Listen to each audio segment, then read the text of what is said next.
नमस्कार विद्यार्थी मित्रांनो, लेट्स कॉन्कर मॅथ्स या यूट्यूब चॅनलवरती तुमचे मनापासून स्वागत. आज आपण इयत्ता 7वी विषय गणित घटक चाचणी क्रमांक 2ची प्रश्नपत्रिका सोडवत आहोत. बघूया प्रश्न पहिला काय आहे तो. प्रश्न पहिला, योग्य पर्याय निवडून रिकाम्या जागा भरा. पहिलं त्यातलं, अर्धवर्तुळ कंसाचे माप टिंबटिंब असते 90, 180, 270, 360. तर अर्धवर्तुळ कंसाचे माप 180 अंश असते, म्हणजे पर्याय बी आहे. आता इथं योग्य पर्याय निवडून रिकाम्या जागा भरा असं पण म्हटलं आहे. मग इथं तुम्ही 180 अंश. 6 सेमी बाजू असलेल्या चौरसाची परिमिती किती? आता चौरसाच्या परिमितीचं सूत्र आहे, चौरसाची परिमिती हे आपण तोंडी सोडवू शकतो, पण सूत्र लक्षात ठेवा. चौरसाची परिमिती बरोबर 4 गुणिले बाजू बरोबर 4 गुणिले बाजू म्हणजे बाजूची लांबी. बाजूची लांबी आहे 6, म्हणून 4 सक 24 सेंटीमीटर. पर्याय क्रमांक सी, 24 सेंटीमीटर. पुढचं तिसरं, रुपये 100 रकमेवरती 10% दराने 1 वर्षाचे व्याज टिंबटिंब होईल. आता 100 रुपये रकमेवरती 10% म्हणजे 100 रुपयाला एका वर्षाला 10% म्हणजेच दर साल दर शेकडा. मग 100 रुपयावरती एका वर्षासाठी जेवढं व्याज आहे तेवढंच होणार आहे, म्हणजे 10% म्हणजे 10 रुपये. पर्याय बी. आयताचे क्षेत्रफळ हे सूत्रच आहे. आयताचे क्षेत्रफळ बरोबर लांबी गुणिले रुंदी, म्हणजे पर्याय बी. उत्तर आहे पर्याय बी. आयताचे क्षेत्रफळ बरोबर लांबी गुणिले रुंदी. 4 वह्यांची किंमत 80 रुपये आहे. 4 वह्यांची किंमत 80 रुपये, तर 2 वह्यांची किंमत टिंबटिंब रुपये होईल. किती होईल? 4 वह्यांची 80 रुपये, 4च्या निम्मे 2 वह्या म्हणजे 40च्या निम्मे 80च्या निम्मे 40 रुपये.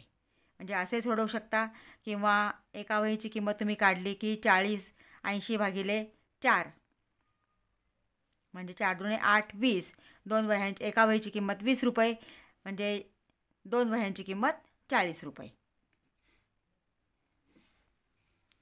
एका वर्तुळाचा व्यास 12 सेमी आहे, तर त्याची त्रिज्या किती? आता त्रिज्या आणि व्यास यांचं संबंध असलेलं काय सूत्र आहे? तर त्रिज्या बरोबर व्यास छेद 2. मग व्यास किती आहे? 12. 12 छेद 2 म्हणजे बेसक 12. म्हणजे वर्तुळाचा व्यास आणि त्रिज्या याच्यामध्ये संबंध काय आहे की व्यास हा त्रिज्येच्या दुप्पट असतो, किंवा त्रिज्या ही व्यासाच्या निम्मे असते. म्हणजे इथं पर्याय डी, 6 सेमी.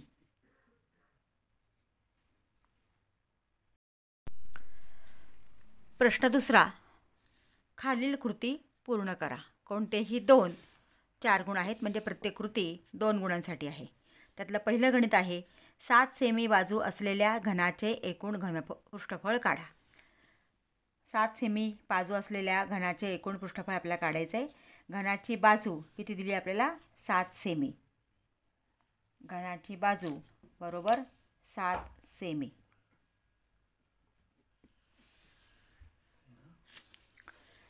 घनाचे एकूण पृष्ठफळ बरोबर 6L वर्ग बरोबर 6 गुणिले इथं L वर्ग आहे. मग L वर्ग म्हणजे L किती आहे? घनाची बाजू 7, म्हणजे इथं 7चा वर्ग दिलेला आहे. इथं आपल्याला वर्ग दिला आहे, इथं फक्त 7 लिहायचं आहे. आता 6 आहे तसाच, 7चा वर्ग किती येतो? 7 7 49. 7चा वर्ग 49. आता 6 गुणिले 49 म्हणजे 49ला 6ने गुणायचं आहे. तर तुम्ही असं उभा गुणाकारसुद्धा करू शकता, किंवा आपल्याला आडवासुद्धा गुणाकार करता येतो. 6 9 54, हातचे आले 5, 6 चौक 24, 24 आणि 5 29, म्हणजे 294 उत्तर आलेलं आहे. 294 सेंटीमीटर वर्ग किंवा चौरस सेमी. घनाचे एकूण पृष्ठफळ 294 चौरस सेमी किंवा सेंटीमीटर वर्ग. इथे सेंटीमीटर वर्ग आपल्याला दिलेला आहे. दुसरं गणित, एका वर्तुळाचा परिघ 176 सेमी आहे, तर त्याची त्रिज्या काढा. आता वर्तुळाचा परिघ, इथं आपल्याला हे 176 लिहायचं नाही. बरेचसे विद्यार्थी इथं तसंच 176 लिहितात.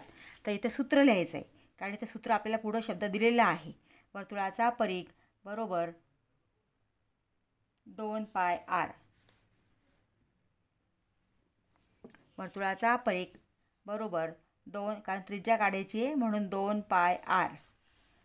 आता इथं वर्तुळाचा परिघ किती दिला आहे? 176 बरोबर 2. पायची किंमत टाकली आहे 22/7 गुणिले r आपल्याला काढायचा आहे. मग r बरोबर 176, हा 7 भागिले आहे तो इकडं गुणिले होणार आहे, म्हणजे इथं बॉक्समध्ये 7 येणार आहे. 176 गुणिले 7 आणि 2 आणि 22 गुणिले आहेत ते इथं भागिले झाले. मग आता याला जर आपण भाग दिला तर 2ने भाग देऊया. 2 1 2, 2 8 16, 1 उरला, 2 8 16.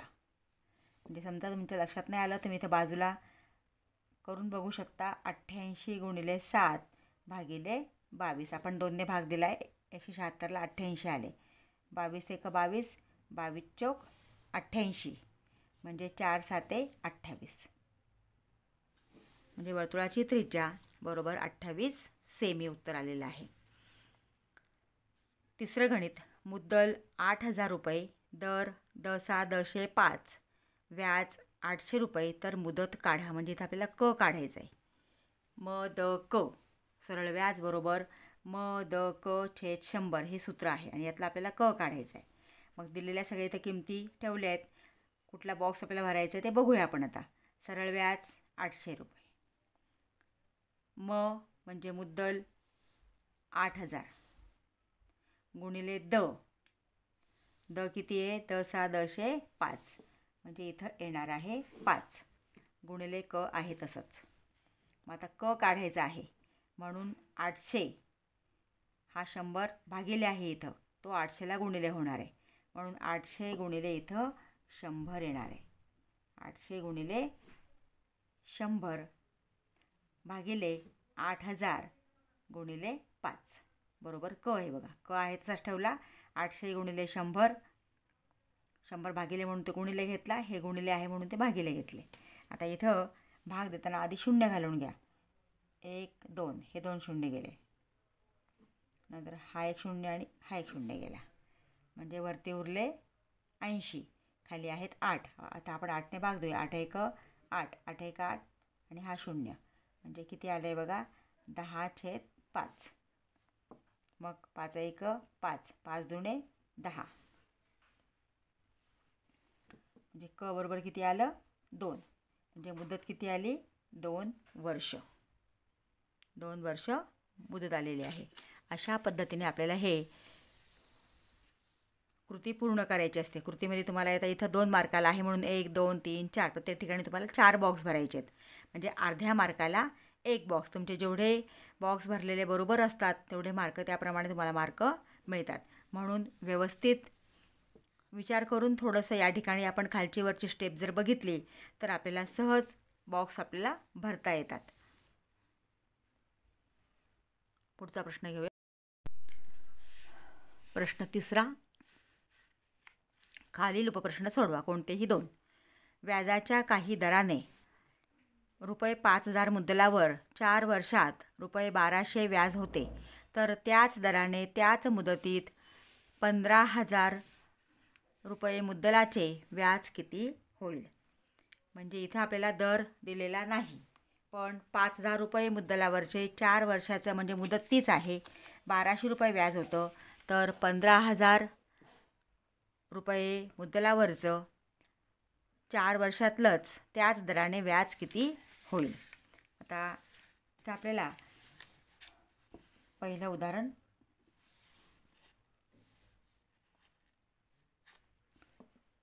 मुद्दल आहे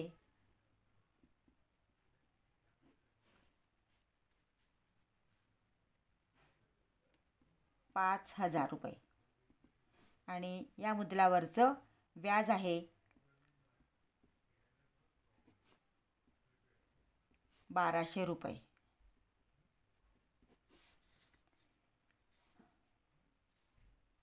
5,000 रुपये मुद्दल आणि व्याज 1,200 रुपये. तर आपल्याला 15,000 रुपयावरचं व्याज काढायचं आहे. मग आपण ते एक्स मानून घेऊया. रुपये 15,000 मुद्दलावरचे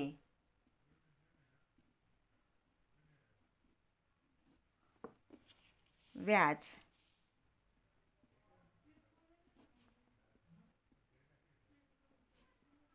रुपये एक्स मानू.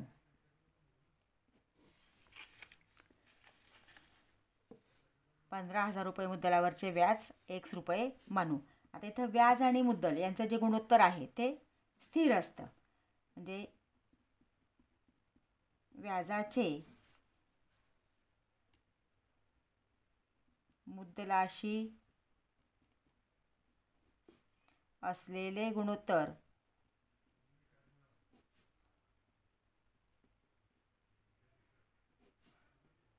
स्थिर असते. म्हणजे हे समप्रमाणाचं उदाहरण आहे. मग आता 15,000 रुपये मुद्दलावरचं व्याज आपण 15,000 रुपये मुद्दलावरचं व्याज मानलं आपण एक्स रुपये बरोबर 5,000 रुपये मुद्दलावरचं व्याज दिलेलं आहे आपल्याला 1,200 रुपये.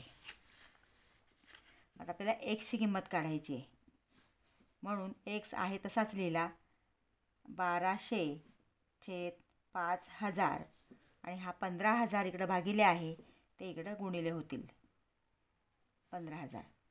आता 1 2 3 1 2 3 शून्य आपण घालवले तर 5 1 5 5 त्रिक 15 म्हणजे एक्स बरोबर 1,200 गुणिले 3 बरोबर 12 त्रिक 36 3,600 रुपये. म्हणजे 15,000 रुपये मुद्दलावरचं व्याज किती आलं 3,600 रुपये.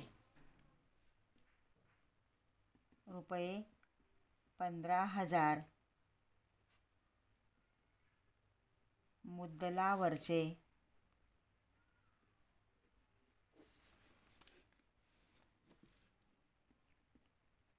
व्याज 3,600 रुपये आहे.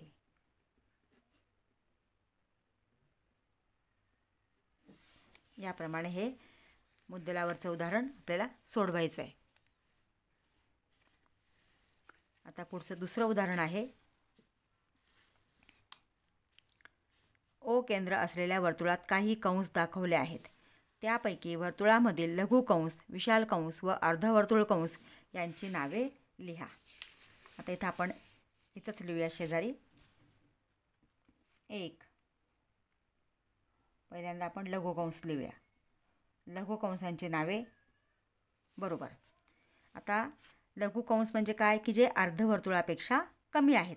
आता इथं BAC हे अर्धवर्तुळ हा व्यास आहे. व्यासामुळे जे समान दोन भाग होतात त्यांना अर्धवर्तुळ म्हणतात. मग अर्धवर्तुळापेक्षा लहान असलेले जे कंस आहेत ते लघु कंस असतात. आता इथं कुठला येणार BXA.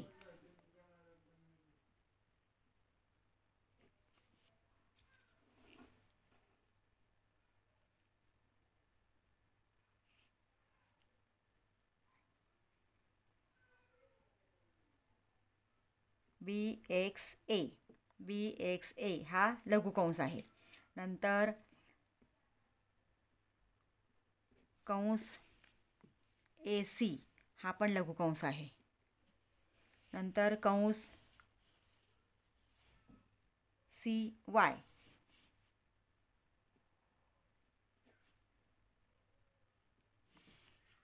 नंतर कंस YB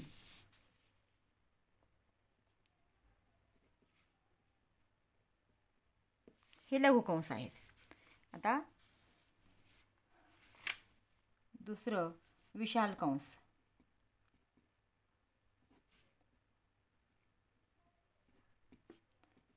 जे अर्धवर्तुळापेक्षा मोठे असतात त्यांना विशाल कंस म्हणतात. समजा आता बीपासून आपण घेतला BCY, म्हणजे हा BAC अर्धवर्तुळ आहे. त्याच्या पुढं आपण घेतला हा वायपर्यंत, म्हणजे हा झाला विशाल कंस BAY किंवा BCY.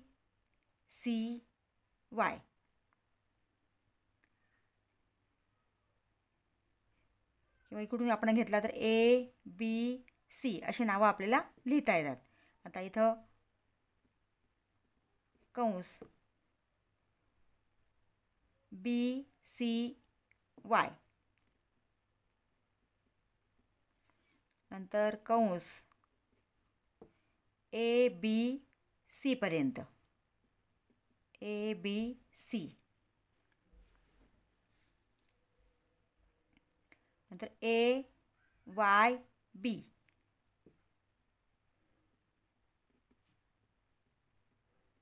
AYB, म्हणजे याप्रमाणे आपल्याला विशाल कंस की जे अर्धवर्तुळापेक्षा मोठे आहेत त्यांना विशाल कंस म्हणतात. आता अर्धवर्तुळ कंस.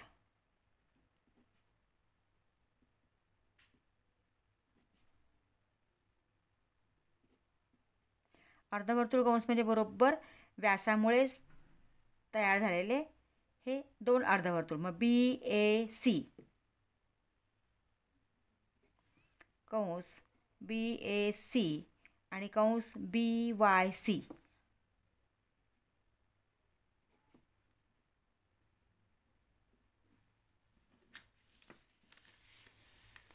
पुढचं तिसरं गणित. एका शेताची खुरपणी पूर्ण करण्यास 5 मजुरांना 12 दिवस लागतात. तर 6 मजुरांना किती दिवस लागतील आणि 15 मजुरांना किती दिवस लागतील. आता इथं याचे 2 भाग करून आपण सोडवूया. तिसरं उदाहरण, मजूर आणि दिवस.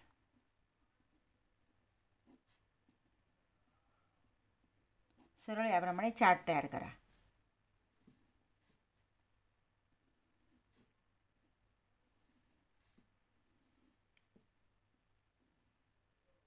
बघा आता मजूर किती आहेत. शेताची खुरपणी करण्यास 5 मजुरांना 12 दिवस. 5 मजुरांना 12 दिवस. मजुरांच्या मजुरामध्ये आपण 5 मजूर लिहिले, दिवसांच्या कॉलममध्ये आपण 12 दिवस लिहिले. तर 6 मजुरांना किती दिवस लागतील.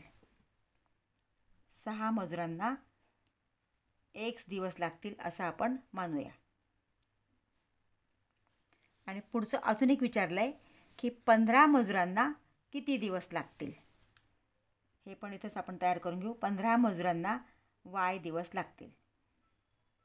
हा आपण इथं एक चार्ट तयार केला. मग 5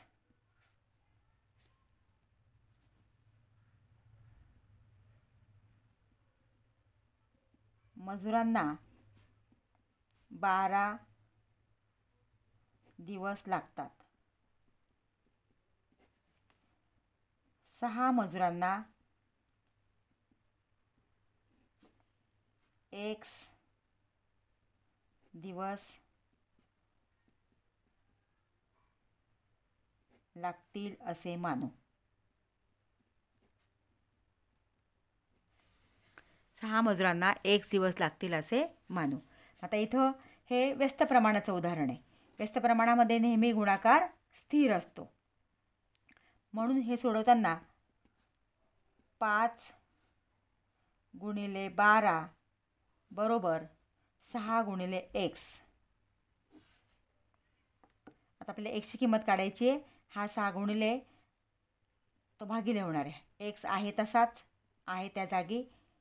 5 गुणिले 12 छेद हा 6 इकडं भागिले होणार आहे. 6 एक 6, 6 दुणे 12, म्हणजे X बरोबर 5 गुणिले 2, 5 दुणे 10 दिवस.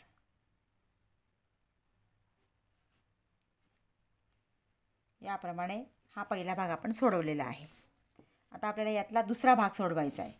मग आता 15 मजुरांना Y दिवस लागतील असे मानू.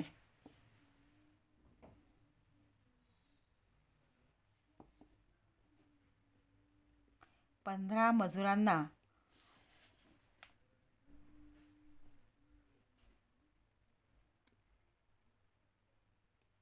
Y दिवस लागतील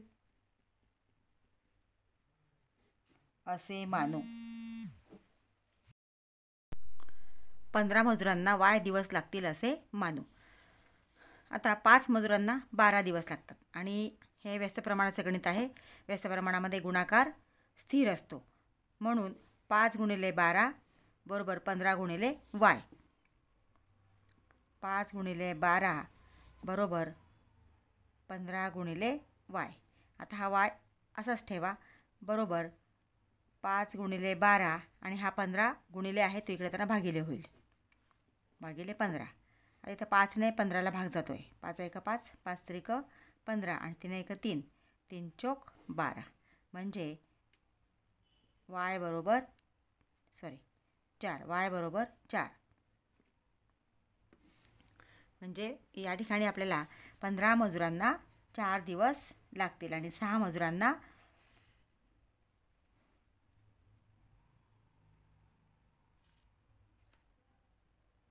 10 दिवस लागतात. इथे लिहिले बघा, x बरोबर 10. मग 6 मजुरांना 10 दिवस व 15 मजुरांना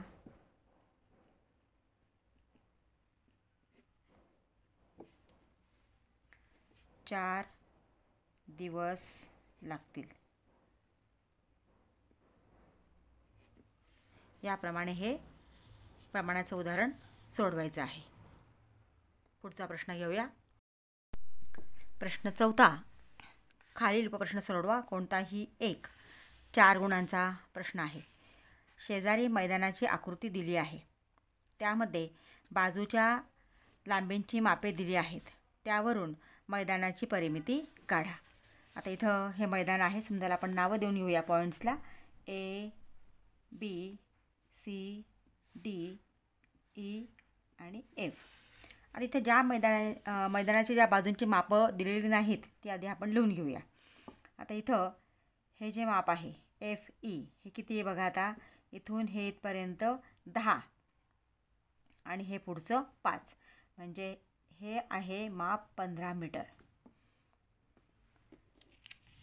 आता हे 10 मीटर, हे 15 मीटर, हे 5 मीटर, हे 15 मीटर. आता हे आपल्याला AFचं माप काढायचं आहे. AFचं माप किती बघा. A पासून इथपर्यंत D पर्यंतचं जे आहे ते हे 15 मीटर आहे आणि इथून इथपर्यंतचं माप हे 15 मीटर आहे. म्हणजे 15 आणि 15 एकूण झाले. तर हे बघा, हे 15 मीटर आणि हे 15 मीटर, म्हणजे हे एकूण जे माप आहे ते 30 मीटर आहे.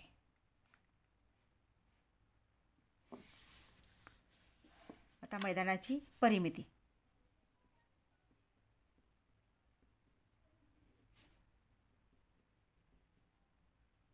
मैदानाची परिमिती बरोबर. आता आपल्याला कोणाकोणाची बेरीज करायची बघा. आपण AB पासून सुरुवात करूया. AB अधिक BC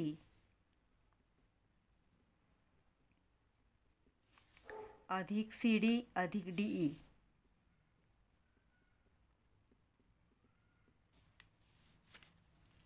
अधिक EF आणि अधिक FA. EF अधिक FA.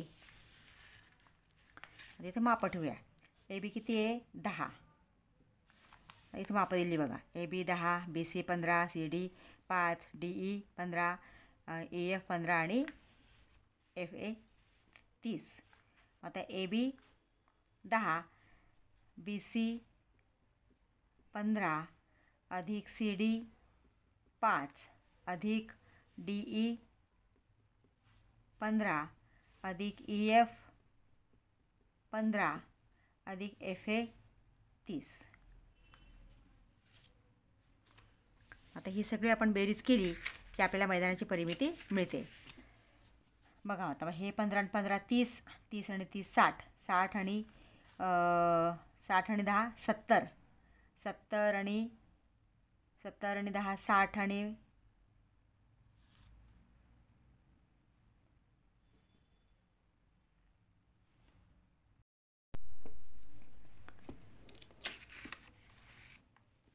बघा आता हे 15 आणि 15 30 आणि 30 60, 60 आणि 5 65, 65 आणि हे 5 65 आणि 5 70 आणि 10 80 आणि हे 10 90, म्हणजे 90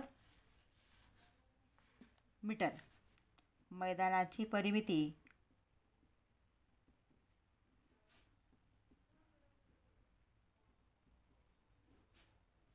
बरोबर 90 मीटर. आता पुढचं दुसरं गणित आहे. श्वेता, पियुष आणि नचिकेत या तिघांनी मिळून सोलापुरी चादरी व टॉवेल विकण्याचा व्यवसाय 80,000 रुपये गुंतवून सुरू केला.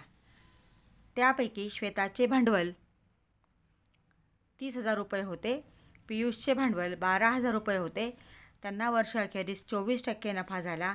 तर नचिकेतची भागीदारी किती होती? नचिकेतला मिळालेल्या नफ्याची रक्कम किती? आता या ठिकाणी एकूण जे भांडवल आहे ते 80,000 आहे तिघांचं. एकूण भांडवल बरोबर 80,000. आता इथं श्वेताचे भांडवल किती आहे? 30,000 आहे.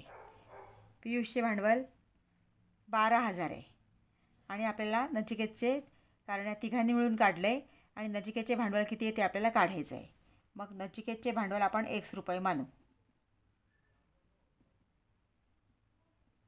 नचिकेतचे भांडवल रुपये X मानू.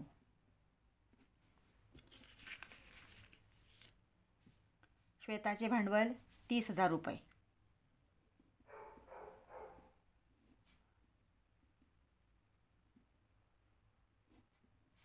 बरोबर रुपये 30,000. आणि पियुषचे भांडवल 12,000.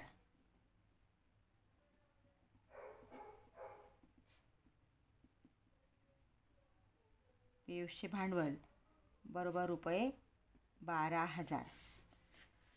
आता या ठिकाणी या तिघांचे मिळून भांडवल हे आहे 80,000 रुपये. म्हणजे X अधिक 30,000 अधिक 12,000 बरोबर 80,000. मग X अधिक 30 आणि 12 42, 42,000 बरोबर 80,000. आता Xची किंमत काढायची म्हणून X आहे तसाच लिहा, 80,000 आहे तसेच, आणि हे अधिक 42 आहे, धन आहे, तिकडे त्यांना ऋण होणार आहेत म्हणजे वजा 42 होणार आहेत, वजा 42,000. मग X बरोबर 80,000मधनं 42,000 गेले, म्हणजे हे 3 शून्य तर आहेतच, आणि 10मधनं 2 गेले 8, आजचा 1,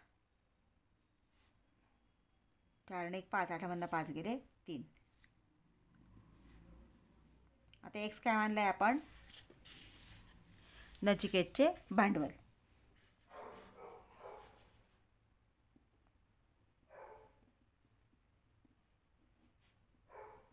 नचिकेतचे भांडवल बरोबर रुपये 38,000. आता आपल्याला नचिकेतला मिळालेल्या नफ्याची रक्कम किती ते काढायचं आहे. मग ही रक्कम आपण Y मानूया. इथं आपण X मानला आहे, इथं Y मानूया. आता नफ्याचं जे वाटप आहे ते नेहमी भांडवलाच्या प्रमाणामध्ये होत असतं.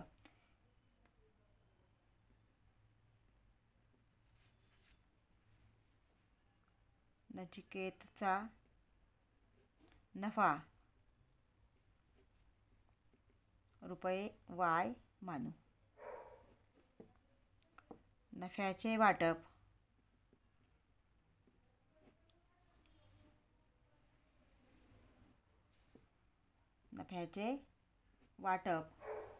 भांडवलाच्या प्रमाणात होते.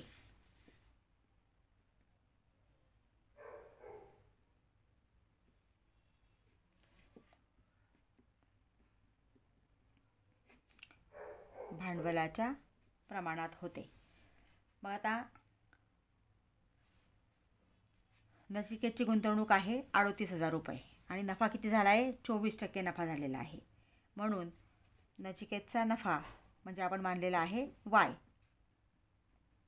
वाय बरोबर 24% म्हणजे 100ला 24. तर 38,000 रुपयांना किती? म्हणजे 24/38 गुणिले 24/100 गुणिले 38,000 1 2. म्हणजे या ठिकाणी वाय बरोबर 24 गुणिले 380. आता हा गुणाकार जर आपण केला तर 380 गुणिले 24. 4 0 0, 4 8 32, हातचा आले 3, 4 त्रिक 12 आणि 3 15. एका अंकाने गुणलं म्हणून 0, 2 0 0, 2 8 16, हातचा 1, 2 त्रिक 6 आणि 1 7. 0 2 अधिक 0 2, 6 आणि 5 11, हातचा 1, 7 आणि 2 9. बरोबर रुपये 9,120.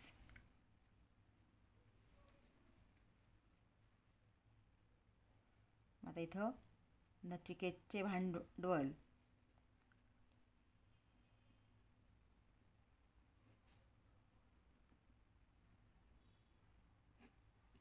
बरोबर रुपये 38,000 आणि नचिकेतचा